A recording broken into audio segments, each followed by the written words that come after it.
नमस्कार फ्रेंड्स, आपण मानकु आमर चैनल को आउ थे स्वागत। आज आमे बनाइबा घरोई स्टाइल ले सुपर स्वादिष्ट खीरी। मात्र किछि सहज सामग्री रे आपण मध्य घरे बनाई परिबे एही परी क्रीमी और रिच डेजर्ट, जहा कि छोट छुआठू बड़ लोकंक पर्यंत समस्त को बहुत पसंद आसीबो। खीरी पई आमे एठी नै जाइछु 200 ग्राम चाउल, 300 ग्राम चीनी, अल्प घी, स्वाद अनुसार लुण, काजू, किशमिश, तेजपत्र, गुजराती एवं 2 लिटर क्षीर। प्रथमे आमे गोटे गैस रे प्रेशर कुकर बसाई से चाउल को दे देबा। चाउल को दे सारा परे आमे 3टी सीटी आसवा पर्यंत सिझाई नेबा। एबे देखंतु हमर चाउल भल भाबरे सिझी जाइछि। तापरे एहाकू एक डिश को बाहर करी सेथिरे 2 लिटर क्षीर ऐड करि देबा।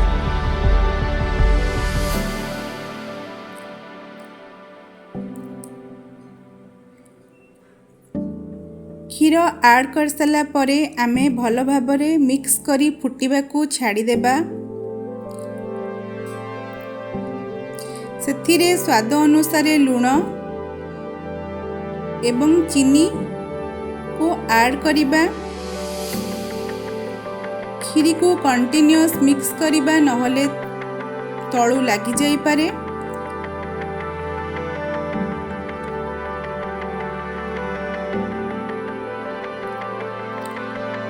एबे आमे अन्य पटे एक कड़ाई बसाई सेथिरे घी देबा।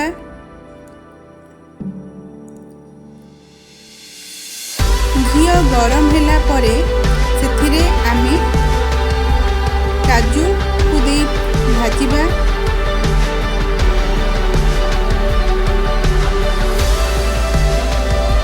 तापरे आमे किछि किशमिश को ऐड करि देबा।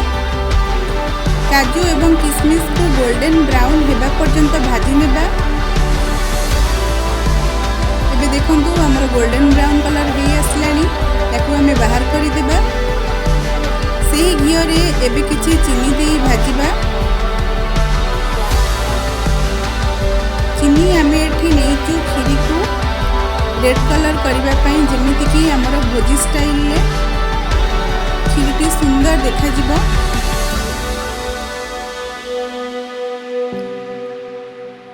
चीनी को भल भाबे मेल्ट हबा पर्यंत आमे ताकू भाजीबा।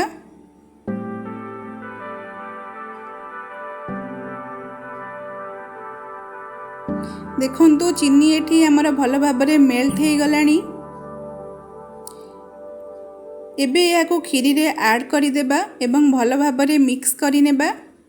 तापरे आमे भाजी की रखिथिबा काजू एवं किशमिश को ऐड करि देबा।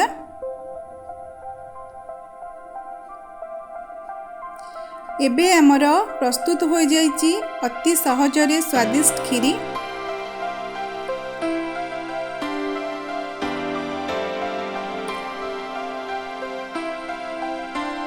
एबे हमें याको सर्विंग बाउल को काढ़ी सर्व करिबा। आपण माने एमिति थरे खीरी बनांतु एवं श्योर टेस्ट करंतु।